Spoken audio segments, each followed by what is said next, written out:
नमस्कार मित्रों, स्वागत करता हूँ आपका हमारे JVNCIV मेड सिंपल के इस चैनल में।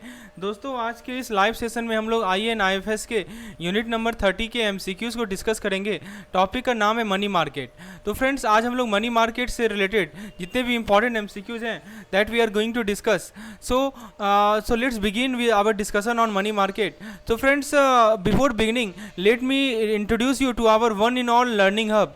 So which includes unit-wise videos and theories, 3000 plus MCQs, daily quizzes, unit-wise and module-wise mock test, and it is just a comprehensive course. Also, we are offering 40% extra discount on the entire course. So you can enroll now for all these perks. So how to enroll? You just have to this is the link of the app. You just have to click on the link which is provided in the description section, and you will able to enroll in that particular course and avail discount as per on this weekend. So now let's begin our discussion on today's question of unit number 30. The first question is, what is money market? Options are a market for long term fund, a market for short term fund, a market for equity investment, a market for commodity trading. दोस्तों, money market एक market होता है short term डेब्ट security का, जो कि एक साल से लेकर से कम में ही मैच्योर हो जाता है, less than 1 year, which matures in less than 1 year. तो ये एक ऐसा जगह है जहाँ पे बिजनेस और सरकार जो है मनी को बोरो कर सकते हैं शॉर्ट पीरियड ऑफ टाइम के लिए, for short period of time, right. तो और जहाँ पे इन्वेस्टर जो है अपने पैसे को सेफली पार्क कर सकते हैं और एक छोटा सा रिटर्न अर्न कर सकते हैं। तो आपको मैं कुछ मनी मार्केट इंस्ट्रूमेंट का नाम बताऊं तो इसका जैसे treasury bill, T bill, right, जैसे कॉमर्शियल पेपर इसका एग्जांपल है, जैसे certificate of deposit, bankers acceptance, right, bankers acceptance, फिर रेपो। तो these are all examples of money market. तो मनी मार्केट इन्वेस्टमेंट को लो रिस्क माना जाता है क्योंकि ये सरकार के द्वारा और कॉर्पोरेशन के द्वारा इशू किया जाता है जिनके पास स्ट्रॉन्ग क्रेडिट रेटिंग है, लेकिन ये रिलेटिवली लो रिटर्न ऑफर करते हैं। मनी मार्केट इंपॉर्टेंट है ओवरऑल इकोनॉमी के लिए क्योंकि ये हमारे फाइनेंशियल सिस्टम को स्मूथली रन करने में हेल्प करता है। तो जैसे मैं आपको कुछ एग्जांपल शो करता हूँ कैसे मनी मार्केट को यूज़ किया जाता है। जैसे कोई बिजनेस है, वो मनी मार्केट को यूज़ करेगा मनी बोरो करने के लिए। क्या बोरो करेगा? To borrow money, right, to cover seasonal expense और to finance short term project. फिर दोस्तों, जैसे सरकार है, सरकार मनी मार्केट को यूज़ करेगी मनी बोरो करने के लिए ताकि बजट का जो शॉर्टफॉल है उसे कवर कर सके, टू कवर बजट शॉर्टफॉल। फिर इन्वेस्टर जो है मनी मार्केट को यूज़ करेगा अपने पैसे को पार्क करने के लिए जब वो वेट कर रहा होता है बेटर इन्वेस्टमेंट अपॉर्चुनिटी के लिए। So these are all about money market. So option number B is correct. Now what is the range of maturity for financial instrument in the money market? दोस्तों, पूछा जा रहा है कि जो भी मनी मार्केट में फाइनेंशियल इंस्ट्रूमेंट है उनका मैच्योरिटी का रेंज क्या है, 5 साल का, 2 साल का, 1 साल का, 6 महीना का। तो मैंने आपको बताया कि मनी मार्केट के अंदर फाइनेंशियल सिक्योरिटीज़ होते हैं जिनका जो मैच्योरिटी होता है वो 1 साल से कम होता है। So option number C is correct. और बहुत तरह के मनी मार्केट इंस्ट्रूमेंट होते हैं, मैंने आपको बताया। अच्छा, एक और चीज़ जान लीजिए कि जो ट्रेजरी बिल होता है ना, तो ट्रेजरी बिल को इशू किया जाता है, उसका मैच्योरिटी पीरियड जो है उसके बारे में जानकारी आपको मिलना चाहिए। मैं आपको आगे क्वेश्चन में ही सॉल्व करवाऊंगा। तो इसका सही जवाब है दोस्तों option number C, that is 1 year. Now let's see the next question. आप देखिए, जो कि हमारा मनी मार्केट से रिलेटेड क्वेश्चन है, तो आपसे पूछा जा रहा है कि मनी मार्केट का जरा फंक्शन बता दीजिए। इनमें से कौन सा मनी मार्केट का फंक्शन है? जरा ऑप्शन के थ्रू चलते हैं। Let's go through the option. So let's see the options that we have. कि which of the following are functions of money market? Option A, to provide equilibrating mechanism for demand and supply of short-term fund. Option B, to enable borrower and lender of short-term fund to fulfill their borrowing and lending requirement. Option C, to provide liquidity to lender and borrower of short-term fund. Option D, all the above. दोस्तों, सही जवाब है option D, all the above. मैं समझाता हूँ। सबसे पहला कर रहा है कि एक इक्विलिब्रेटिंग मैकेनिज्म प्रोवाइड करना। देखिए, मनी मार्केट जो है, जो हमारे बोरोवर हैं, जो लेंडर हैं शॉर्ट टर्म फंड के, उनको एक साथ लाता है, ठीक है। तो शॉर्ट टर्म फंड के जितने भी बोरोवर हैं और जितने भी लेंडर हैं उनको एक जगह पे लाता है ताकि, और हेल्प करता है कि जो सप्लाई और डिमांड है वो बैलेंस रहे, right. Next option is enabling borrower and lender of short term fund to fulfil their lending requirement. तो मनी मार्केट बिजनेस को एक तरीका प्रोवाइड करता है, सरकार को एक तरीका प्रोवाइड करता है कि वो शॉर्ट टर्म फंड को बोरो करे अपने वर्किंग कैपिटल। देखिए, जो भी वर्किंग कैपिटल नीड है उसको मीट करने के लिए सरकार क्या करे, शॉर्ट टर्म फंड को बोरो करे, राइट, या बिजनेसेस क्या करें, शॉर्ट टर्म फंड को बोरो करें, और इन्वेस्टर लैंड करें मनी को शॉर्ट पीरियड ऑफ टाइम के लिए रिटर्न के एक्सचेंज में। नेक्स्ट है providing liquidity to lender and borrower of software fund. इसका मतलब money market highly liquid market है, मतलब एसेट को आसानी से आप कैश में बदल सकते हैं, इसीलिए कहा जाता है highly liquid. Asset can be easily converted into cash, और ये अलाउ करता है बोरोअर को कि वो शॉर्ट टर्म फंड को एक्सेस करे जब भी उसे रिक्वायरमेंट हो। तो ये तीन मेन फंक्शन है मनी मार्केट का। पहला क्या कि एक जो लेंडर बोरोवर है उनको एक प्लेटफॉर्म पे लाना ताकि डिमांड और सप्लाई के बीच में इक्विलिब्रियम को एस्टैब्लिश कर सके। दूसरा क्या बताया आपने कि जो वर्किंग कैपिटल नीड है, शॉर्ट टर्म नीड्स है, वर्किंग कैपिटल नीड्स को मीट करना, राइट। बिजनेस अपने मनी मार्केट से शॉर्ट टर्म फंड को यूज बोरो कर सकती है ताकि अपने इंपोर्टेड गुड्स को फाइनेंस करे या फॉरेन मार्केट में इन्वेस्ट करे। और तीसरा क्या बताया कि एसेट्स को कैश में बदलना, right. Short term interest rate in money market को यूज किया जाता है। अच्छा, तो ये सभी पॉइंट्स हैं। So please remember this point, very important from examination point of view regarding money market.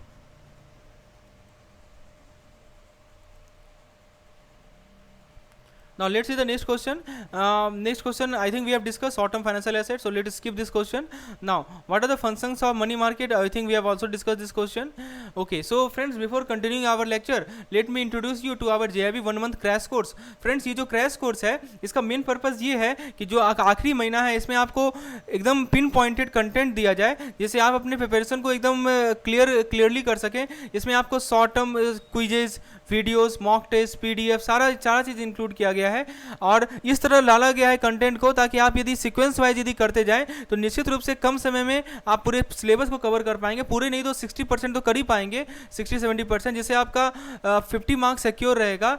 और दोस्तों आप क्विकली कंटेंट को रिवाइज भी कर पाएंगे। सो यदि आपको इस क्रैश कोर्स में इनरोल होना है तो आपको हमारे ऐप को इंस्टॉल करना होगा, जिसका लिंक आपको डिस्क्रिप्शन सेक्शन में मिल जाएगा। तो please install the app, enrol in that particular course, and also we are offering 40% additional discount on this course, जिसका आप हेल्प ले सकते हैं अपने जेआईबी के प्रिपरेशन में। तो जरूर इस ऐप को, इस पार्टिकुलर कोर्स में इनरोल हो और दोस्तों अपने ट्रांसफॉर्मेशन को देखें। एक महीना के अंदर आप जेआईबी को, आपके अंदर एक कॉन्फिडेंस आएगा जेआईबी को क्रैक करने का by just going through the course with material which we have provided. Now also we are offering JIB bilingual comprehensive plan which you can opt for. Now let's discuss what is the call money. दोस्तों next question है कि call money क्या होता है, right. So options को देखते हैं। Options कह रहा है कि बोरोइंग और lending of fund for a period exceeding 14 days up to a year, यानी 14 दिन से लेकर 1 साल तक यदि बोरोइंग या लैंडिंग हो रहा है तो उसको हम लोग कॉल मनी कहते हैं। Let's see the option B. Option B कह रहा है कि यदि मान लीजिए कि बोरोइंग लैंडिंग हो रहा है 1 दिन के लिए तो उसे हम लोग कॉल, देखिए कॉल मनी, नोटिस मनी, ये सब आपको पता होना चाहिए। तो 1 दिन के लिए है तो उसे हम लोग कॉल मनी कहते हैं। ऑप्शन सी क्या कर रहा है जरा देखते हैं। इसमें कह रहा है कि बोरोइंग लैंडिंग जो है 2 से लेकर 14 दिन तक हो रहा है, उसे कॉल मनी कहते हैं। और ऑप्शन डी कह रहा है इनमें से कोई नहीं। ठीक है, तो बताइए कॉल मनी क्या होता है। देखिए दोस्तों, कॉल मनी का सही जवाब है ऑप्शन नंबर बी, यानी बोरोइंग लैंडिंग यदि 1 दिन के लिए हो रहा है। देखिए कॉल मनी एक शॉर्ट टर्म लोन होता है जो कि फुल्ली पेबल होता है जब भी लेंडर डिमांड करेगा। तो ये बैंक यूज करती है या दूसरे फाइनेंशियल इंस्टीट्यूशन यूज करते हैं ताकि अपने शॉर्ट टर्म लिक्विडिटी नीड को मैनेज कर सकें। तो कॉल मनी एक तरह का अनसिक्योर्ड इंस्ट्रूमेंट है, दिस इज अनसिक्योर्ड, राइट। और दोस्तों इसका मतलब कि बोरोवर के पास कोई कोलेट्रल नहीं प्रोवाइड करता। कॉल मनी को हम लोग ओवरनाइट मनी या डिमांड मनी भी कहते हैं। ये एक इंपॉर्टेंट पार्ट है मनी मार्केट का। तो जैसे मान लीजिए एग्जांपल के तौर पर, जैसे मान लीजिए कि एक बैंक है, उसने कॉल मनी बोरो किया दूसरे बैंक से ताकि अपने रिजर्व में जो शॉर्टफॉल है उसे कवर कर सके। एक फाइनेंशियल इंस्टीट्यूशन है, वो कॉल मनी बोरो करेगी ताकि शॉर्ट टर्म इन्वेस्टमेंट को फाइनेंस कर सके। तो call money is a very liquid investment, ये बहुत ही ज़्यादा लिक्विड इन्वेस्टमेंट है और इसको ईजिली आप कैश में कन्वर्ट कर सकते हैं। इसलिए पॉपुलर इन्वेस्टमेंट है बैंक के लिए या दूसरे फाइनेंशियल इंस्टीट्यूशन के लिए। जो इंटरेस्ट रेट होता है जो कॉल मनी में, आपको सारा डिटेल प्रोवाइड कर दूंगा। आपको बिल्कुल ही कहीं नहीं जाना है, यहीं पे रहना है, इसी वीडियो को देखना है, इस तरह के वीडियोस को, और सारा कंसेप्ट क्लियर करना है। तो जो भी इंटरेस्ट रेट है कॉल मनी का वो टिपिकली हायर होता है दूसरे तरह के शॉर्ट टर्म इन्वेस्टमेंट के इंटरेस्ट रेट से, जैसे ट्रेजरी बिल या सर्टिफिकेट ऑफ डिपॉजिट, क्योंकि इसमें रिस्क ज़्यादा होता है, इसीलिए इंटरेस्ट रेट भी ज़्यादा होता है। और कॉल मनी एक इंपॉर्टेंट रोल प्ले करता है हमारे फाइनेंशियल सिस्टम में। तो होपफुली आपको ये कंसेप्ट क्लियर हो गया होगा कि what is call money. Now let's see the next question that we have. Let's move to the next question. Next question is regarding what is the notice money. So the call money and notice money are important aspect, right? Call money क्या होता है, notice money क्या होता है, right? These are the very important aspect. So let's see the options that we have. What is the notice money? So the first option is borrowing or lending of fund for period exceeding 14 days up to 1 year. यानी borrowing और landing जो हो रहा है वो 14 दिन से लेकर 1 साल तक, तो उसे हम ऑप्शन है borrowing for period of 1 day, C option है borrowing for period between 2 days and 14 days. दोस्तों नोटिस मनी क्या होता है बताइए।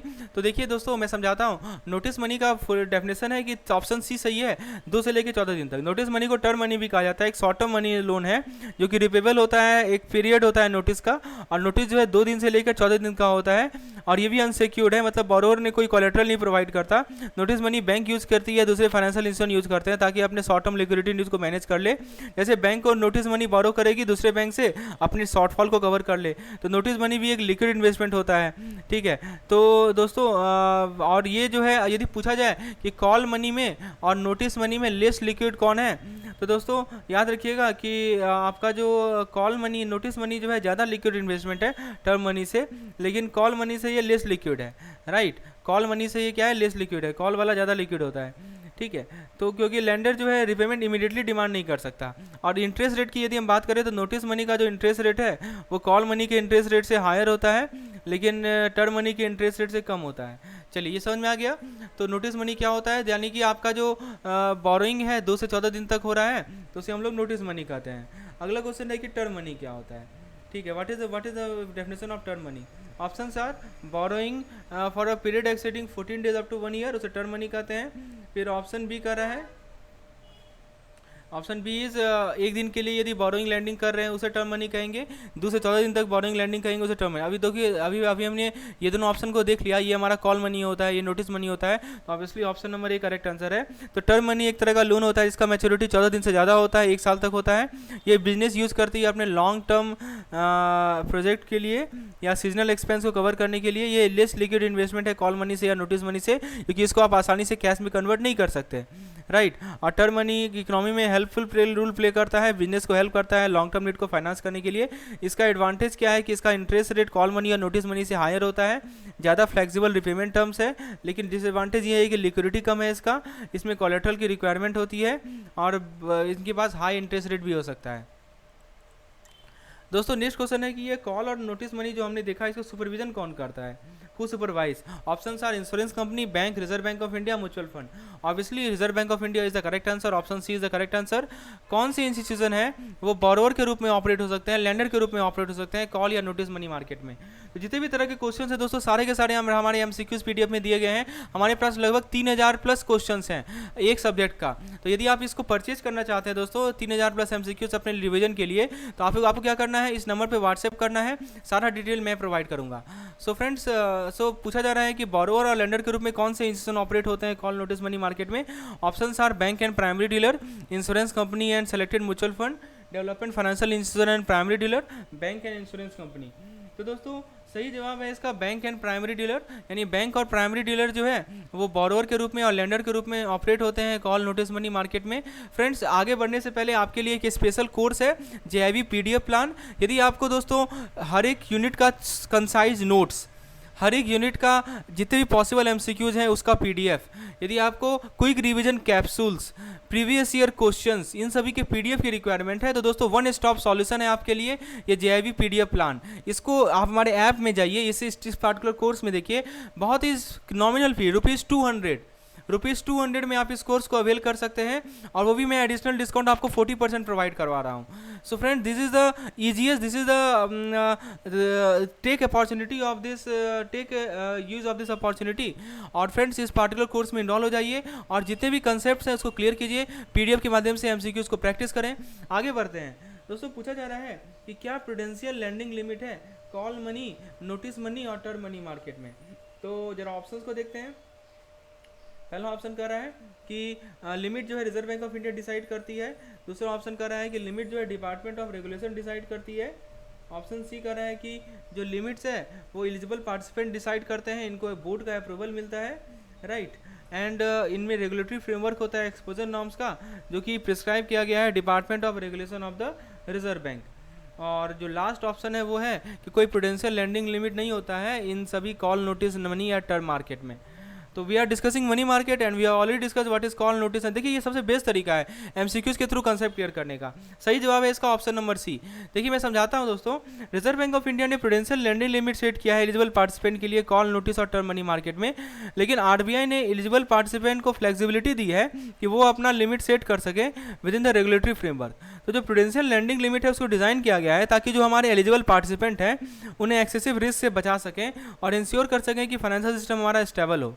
तो दोस्तों मैं आपको कुछ प्रूडेंशियल लेंडिंग लिमिट बता दूं, जैसे कि आपको स्केड्यूल कॉमर्शियल बैंक है, राइट। तो इनके पास क्या है कि इनका जो 100% ऑफ कैपिटल फंड है, हो सकता है अगला क्वेश्चन यही हो, 100% ऑफ द कैपिटल फंड है उन्हें वो इन्हें रिपोर्ट करना है विथ मैक्सिमम। इनके पास 100% ऑफ कैपिटल फंड होना चाहिए डेली बेसिस पे, एवरेज बेसिस पे, रिपोर्टिंग फोर्टनाइट में मैक्सिमम 125% तक हो सकता है किसी पार्टिकुलर दिन में।